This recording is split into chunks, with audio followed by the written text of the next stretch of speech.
ശംഭോ മഹാദേവ. ഇത് കരുണാലയം.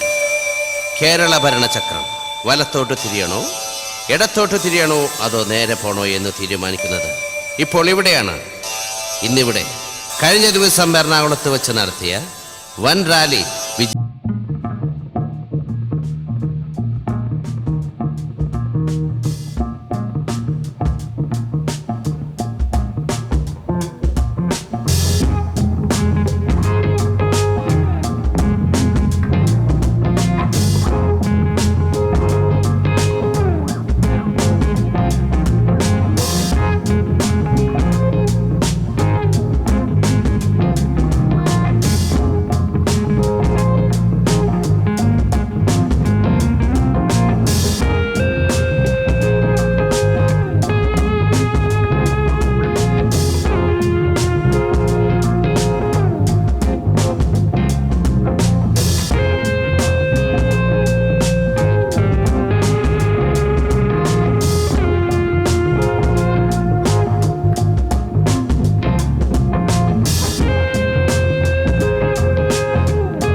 എന്താ നിങ്ങളുടെ അടുത്ത ഉദ്ദേശം? എനിക്ക് ഒറ്റ ഉദ്ദേശമേ ഉള്ളൂ. മോഹൻലാൽ 25 വർഷം ആഘോഷിച്ചു, അമൃതവർഷം 50 ആഘോഷിച്ചു. അങ്ങനെയാണെങ്കിൽ എനിക്ക് എന്തുകൊണ്ടൊരു കരുണാവർഷം 85 ആഘോഷിച്ചു കൂടാ? ആ ആഘോഷത്തിന്റെ ഒരു തുടക്കം മാത്രമാണ് നിങ്ങൾ കണ്ടുകൊണ്ടിരിക്കുന്നത്. കേട്ടോടാ മുണ്ടക്കൽ ഹൈക്കമാൻഡ്. അത് നിങ്ങൾ മാത്രം തീരുമാനിച്ചാൽ പോരാ, അത് ഹൈക്കമാൻഡ് കൂടി തീരുമാനിക്കണം.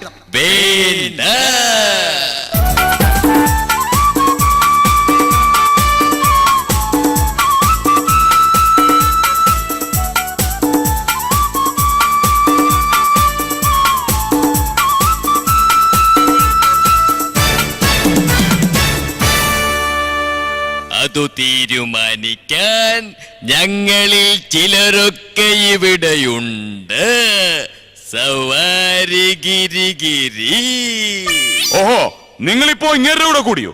ഞങ്ങൾ അയാളുടെ കൂടെ കൂടിയതല്ല, അയാൾ ഞങ്ങളുടെ കൂടെ കൂടിയതാണ്.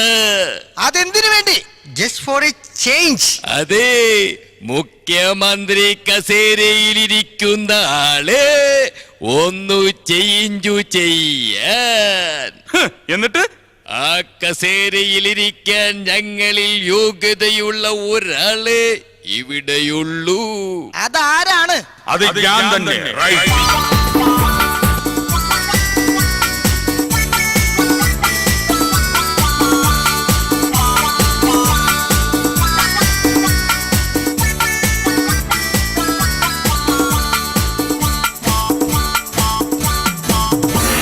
ലാൽ സലാം. കേരളത്തിന് ആവശ്യം എപ്പോഴും കരഞ്ഞുകൊണ്ടിരിക്കുന്ന ഇപ്പോഴത്തെ പോലുള്ളൊരു മുഖ്യമന്ത്രിയല്ല, ജനങ്ങളെ ചിരിപ്പിക്കാൻ കഴിവുള്ള ഒരു മുഖ്യമന്ത്രിയാണ്. അത് ഞാൻ തന്നെ. റൈറ്റ്. അല്ല, കേരളത്തിനാവശ്യം എന്നെ പോലെ ശക്തനായ ഒരു മുഖ്യമന്ത്രിയെയാണ്. അതിന് ആദ്യം തന്നെ തന്റെ മസിലിവിടുത്തൊന്ന് അവസാനിപ്പിക്കി. അതെ, ആ കക്ഷത്തിനാ ഇഷ്ടയെടുത്ത് കളയണോ? ഇതേതാണ്ട് തമിഴമ്മണ്ടിയുടെ മുമ്പിൽ തവള മസിലി പിടിച്ചേക്കണ പോലെയാണ്. ശ്വാസം വിടടോ. പിന്നെയും വലിച്ചു കയറ്റാണ്. എങ്ങനെ ഈ നാട്ടിൽ അന്തരീക്ഷ മലിനീകരണം ഉണ്ടാകാതിരിക്കും? ഉള്ള ശുദ്ധവായു മൊത്തം ഇങ്ങനെ വലിച്ചു കയറ്റി പിടിച്ചിരിക്കല്ലേ. ശ്വാസം വിടറോ. അതെ, ഹൈക്കമാൻഡ് അറിയാതെ ഇവിടെ ഒരു ആഘോഷം നടത്താനുള്ള പരിപാടിയല്ലേ, അതിനല്ലേ ഇവരെല്ലാവരും വിളിച്ചു കൂട്ടിയത്? ആര് വിളിച്ചു? വിളിക്കാത്ത സദ്യക്ക് ഇവരൊക്കെ ഉണ്ണാൻ വന്നാലേ. സത്യത്തിൽ എന്താ നിങ്ങളുടെ ഉദ്ദേശം? ഈ ഗവൺമെന്റ് രാജിവെക്കണം. എന്തിനാ രാജിവെക്കുന്നത്? ജനങ്ങളെ പറ്റിക്കല്ലേ. ഇപ്പോൾ തന്നെ കേട്ടില്ലേ, മോഹൻലാലിന് 25 വയസ്സോ? ഞാൻ അയാളുടെ സിനിമ കാണാൻ തുടങ്ങിയിട്ട് 25 കൊല്ലമായി. പിന്നെ എങ്ങനെ മോഹൻലാലിന് 25 വയസ്സ് ശരിയാകും? അതുകൊണ്ടാണ് ഞാൻ പറയുന്നത്, മോഹൻലാൽ രാജിവെക്കണം. അല്ല, മുഖ്യമന്ത്രി രാജിവെക്കണം. മോഹൻലാലിന് 25 വയസ്സായെന്നും പറഞ്ഞ് കേരള മുഖ്യമന്ത്രി എന്തിനാടോ രാജിവെക്കുന്നത്? വെറുതെ പറയാമല്ലോ, ചിലപ്പോൾ രാജിവെച്ചാലോ കിട്ടിയാലൂട്ടി, അല്ലെങ്കിൽ ചട്ടി. താനിങ്ങനെ നടക്കാൻ തുടങ്ങിയിട്ട് കാലം കുറെ ആയല്ലോടോ. ഈ മുഖ്യമന്ത്രി ആകുമെന്ന് പറയുന്ന അല്ലാതെ താൻ ഇതുവരെയായിട്ട് മുഖ്യമന്ത്രി ആയിട്ടില്ലല്ലോ. ഞാനെങ്ങനെ മുഖ്യമന്ത്രിയാകും? എന്റെ പാർട്ടി ജയിക്കുമ്പോൾ ഞാൻ തോൽക്കും. റൈറ്റ്. ഞാൻ ജയിക്കുമ്പോൾ എന്റെ പാർട്ടി തോൽക്കും. റൈറ്റ്. പിന്നെ ഞാൻ എങ്ങനെ മുഖ്യമന്ത്രിയാകും? അത്തിക്ക പഴുക്കുമ്പോ കാക്കക്ക് വാപ്പുണ്ട്. പക്ഷേ എവരിടോകുക എന്ന് വെച്ചാൽ എല്ലാ പട്ടിക്കും ഒരു ദിവസം വരുമെന്ന്. അത് ശരിയാ. പക്ഷെ ആ ദിവസം വരുമ്പോ പഞ്ചായത്തിൽ നിന്ന് പട്ടിപിടുത്തക്കാർ വന്ന് ആ പട്ടിയെ പിടിച്ചുകൊണ്ട് പോകാതിരുന്നാ മതി. റൈറ്റ്. പക്ഷേ മോഹൻലാലിന്റെ പേരിൽ ജനങ്ങളെ പറ്റിക്കാൻ ഞാൻ സമ്മതിക്കില്ല, സമ്മതിക്കില്ല, സമ്മതിക്കില്ല. നിർത്തടോ തന്റെ മുദ്രാവാക്യം. എടോ, അത് മോഹൻലാൽ സിനിമയിൽ വന്നതിന്റെ 25ാം വർഷം ആഘോഷിക്കുന്നതാണ്. അമൃത വർഷം 50 ആഘോഷിച്ചില്ലേ? ഇപ്പൊ ദേ ലീഡർ കരുണ വർഷം 85 ആഘോഷിക്കാൻ പോണ്. അങ്ങനെയാണെങ്കിൽ എനിക്കൊരു 5 വർഷം 40 ആഘോഷിക്കണം. അതിനെന്തെങ്കിലും ഒരു കാരണം വേണ്ടേ? കാരണമുണ്ട്. 40 വർഷമായി ഞാൻ ഇപ്പോ മുഖ്യമന്ത്രിയാകും എന്ന് പറഞ്ഞ് നടക്കുന്നു. അതുകൊണ്ട് എനിക്ക് ഒരാഗ്രഹ വർഷം 40 ആഘോഷിക്കണം. അതൊക്കെ നടക്കോടോ? കൊതുകിനും ഇല്ലേ കൊതുകോളം? തന്റെ ആഗ്രഹമല്ലടോ, അത്യാഗ്രഹമാണ്. അത്യാഗ്രഹം. Stop it. നിങ്ങളുടെ മത്സരം കാണാനല്ല ഞങ്ങൾ വന്നത്, mister leader. No, I am not leader, I am ചാണക്യൻ. ചാണക്യ, നിങ്ങൾ സ്വന്തം പാർട്ടിക്കെതിരായി എറണാകുളം നിയോജക മണ്ഡലത്തിൽ പ്രവർത്തിച്ചു എന്നൊരു പരാതി ഞങ്ങൾ ഹൈക്കമാൻഡിന് ലഭിച്ചിട്ടുണ്ട്. സത്യം പറയൂ, നിങ്ങൾ സ്വന്തം പാർട്ടിക്കെതിരായി പ്രവർത്തിച്ചില്ലേ? അതെല്ലാം ജനങ്ങളുടെ വെറും തെറ്റിദ്ധാരണയാ. അങ്ങനെ പറയരുത്. നിങ്ങൾ എല്ലാവരും ടി വി കാണണം എന്ന് പറഞ്ഞില്ലേ? പറഞ്ഞു. അവിടുത്തെ LDFന്റെ ചിഹ്നമായിരുന്നില്ലേ TV? കറക്റ്റാണ്. ലോകത്ത് കേൾക്കുന്ന സകല വാർത്തകളും അപ്പപ്പ അറിയിക്കുന്ന ഒരു മാധ്യമമാണ് TV. അതുകൊണ്ട് ഞാൻ TV കാണാൻ പറഞ്ഞു. അതിലെന്താ തെറ്റ്? അല്ല, TVയിൽ കുത്തണോന്ന് പറഞ്ഞില്ലേ? പറഞ്ഞു. അതും കൈപ്പത്തി കൊണ്ട് കുത്തണോന്ന് പറഞ്ഞു. മിസ്റ്റർ, കൈപ്പത്തി കൊണ്ട് TVയിൽ കുത്തിയാലല്ലേ TV ഓൺ ആവുള്ളൂ. എറണാകുളത്തെ ജനങ്ങൾ കൈപ്പത്തിക്കൊണ്ട് ടി വിയിൽ കുത്തി ടി വി ഓണായി. വെറും ടി വി അല്ല, LDF-ന്റെ കളർ TV. അതെ, 5 വർഷം ഗ്യാരണ്ടി.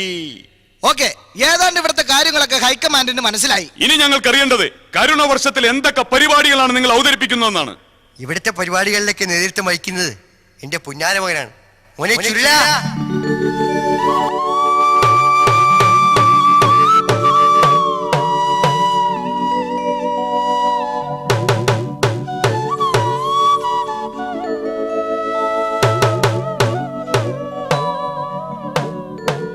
എന്താണച്ചാ? മോനെ, അച്ഛനെ കുറിച്ച് മോൻ പുകഴ്ത്തി എഴുതിയ ആ കവിത 4 വരിയായിട്ട് പാടിയേ, അച്ഛനൊന്ന് കേൾക്കട്ടെ. എന്നാൽ കഴിയുന്ന വിധം ഞാൻ അച്ഛനെ പുകഴ്ത്തിക്കൊണ്ട് ഒരു കവിത രചിച്ചിട്ടുണ്ട്. അത് ഞാൻ അച്ഛന്റെ തൃപ്പാദത്തിൽ സമർപ്പിക്കുന്നു. അച്ഛനെ പോലൊരു കള്ളനാണെന്ന് ആദ്യം വിളിച്ചതെന്റെ അമ്മ. നിർത്തു. അല്ലേലും ഇവൻ അങ്ങനെയാ. അച്ഛനെ അവസരത്തിന് കിട്ടിയാൽ താങ്ങാൻ മടിക്കാത്തവൻ. മാറിക്കവിടെ. പക്ഷെ എല്ലാത്തിനും എന്റെ കൂടെ നിൽക്കുന്നത് എന്റെ മകളാണ്. മോളെ പപ്പിക്കുട്ടി.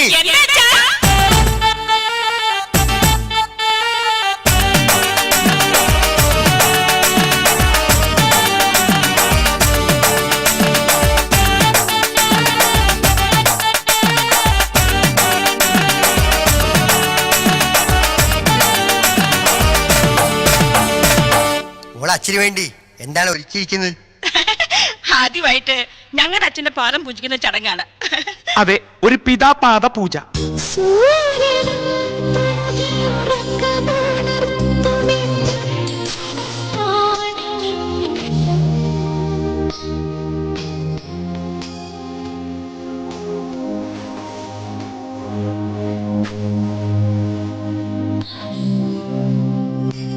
കല്ലെടുക്കും കണിത്തുമ്പി പോലെ ഒരുപാടു നോവുകൾക്കിടയിലും പുഞ്ചിരിച്ചിറകു വിടത്തുമെന്നച്ഛൻ, പുഞ്ചിരിച്ചിറകു വിടത്തുമെന്നച്ഛൻ.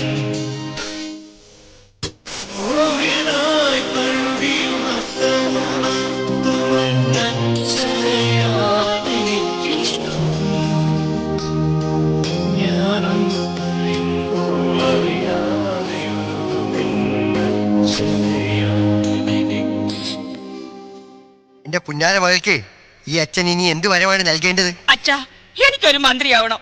ആക്കാലോ. അതിനുവേണ്ടിയാണല്ലോ അച്ഛൻ ഈ കഷ്ടപ്പാട് മുഴുക്കെ സഹിക്കുന്നത്. എടോ, മന്ത്രിയാകണമെങ്കിൽ ഒരുപാട് കടമ്പകൾ കിടക്കണം. ആദ്യം ഇലക്ഷന് നിൽക്കണം, പിന്നെ ജയിക്കണം, പിന്നെ MLA ആകണം, എന്നിട്ടേ മന്ത്രിയാകാൻ പറ്റൂ. വേണ്ട, കല്യാണം കഴിക്കണമെന്നില്ല കുട്ടികൾ ഉണ്ടാവാൻ. രാഷ്ട്രീയത്തിൽ അങ്ങനെ ഒരു ലൂപ്ഹോൾ ഉണ്ട്. എന്റെ കൊക്കിൽ ജീവനുണ്ടെങ്കിൽ എന്റെ ഈ 2 മക്കളെയും ഞാൻ മന്ത്രിമാരാക്കിയിരിക്കും. ഗുരുവായൂരപ്പനാണ് സത്യം. അതിമോഹമാണ് മോനെ ദിനേശ, അതിമോഹം.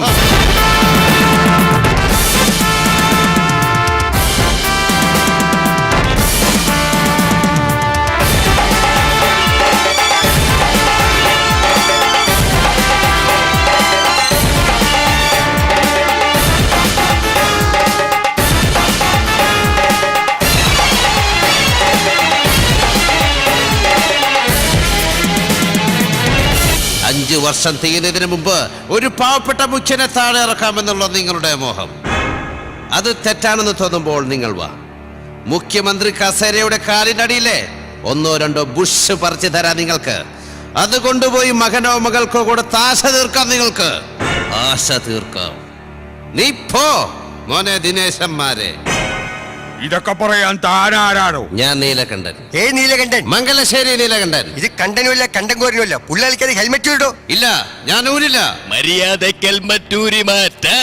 ചുമ ബല പിടിക്കണ, ഞാൻ ഊരില്ല. അച്ഛമാവ, കോമഡി അമ്മാവ, നിങ്ങൾ രണ്ടുപേരും 2 കൈക്ക് വലിച്ചു പിടിക്കൂ.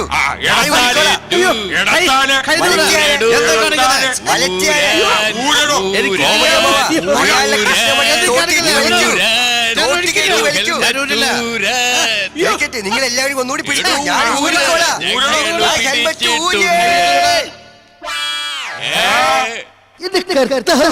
എടോ, ഇത് നമ്മുടെ അന്തപ്പനല്ലേടോ. മുഖ്യമന്ത്രി രാജിവെക്കുക. മുഖ്യമന്ത്രി രാജിവെക്കുക. മുഖ്യമന്ത്രി രാജിവെക്കുക. രാജിവെക്കുക. ഒന്ന് പെട്ടെന്ന് പറയടോ, എന്നാലേ അയാൾ പെട്ടെന്ന് രാജിവെക്കുള്ളൂ. മുഖ്യമന്ത്രി രാജിവെക്കുക. മുഖ്യമന്ത്രി മുഖ്യമന്ത്രി രാജിവെക്കുക. മുഖ്യമന്ത്രി രാജിവെക്കുക. തീർത്ത് എന്റെ കർത്താവ്, എനിക്ക് ഇവിടെ ഒരു സ്വസ്ഥതയില്ല. വെറുതെ അല്ല കേരളത്തിൽ ഞാൻ ഹെൽമെറ്റ് നിർബന്ധമാക്കിയത്. എനിക്കറിയാം ഇത് അവസാനം എനിക്ക് തന്നെ പ്രയോജനപ്പെടുള്ളത്. സത്യത്തിൽ ഹെൽമെറ്റ് വെക്കാതെ ഞാൻ എങ്ങനെ പുറത്തിറങ്ങിയെടുക്കും? എന്റെ തലവെട്ടം കണ്ട അപ്പ തുടങ്ങും. നിങ്ങൾക്കൊക്കെ ഇപ്പൊ എന്താ വേണ്ടത്? മുഖ്യമന്ത്രി ദേ തുടങ്ങി.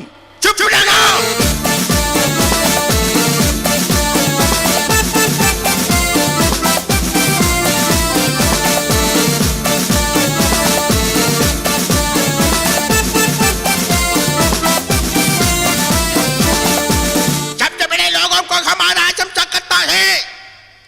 मैं एक कौन बाजीगर है। केरल में क्या क्या प्रश्न है? केरल का मुख्य प्रश्न मुख्यमंत्री का प्रश्न है. एक चुप रहो। केरल में एक प्रश्न है, लेकिन केंद्र में पूरा प्रश्न है। केंद्र के क्या क्या प्रश्न है? गरीब प्रश्न है, इंद्र पेपर प्रश्न है, आसाम प्रश्न है, गुजरात प्रश्न है, सभापति कुंभकोणम है। यह केंद्र का बड़ा पेड़ी से केरल में आ गया। केरल में पंदगुलती पड़ा है, तलवेदना है। यह सर्वव्यापी प्रश्न हमको मरकल करता है। आज हमारा मुंबई एक विषय है, मोहनलाल का 25 वर्ष फिल्म जीवित का आगोश। ये आगोश ये बहुत बड़ा उत्सव करने के लिए हमको उत्तर भी चल करता है। मोहनलाल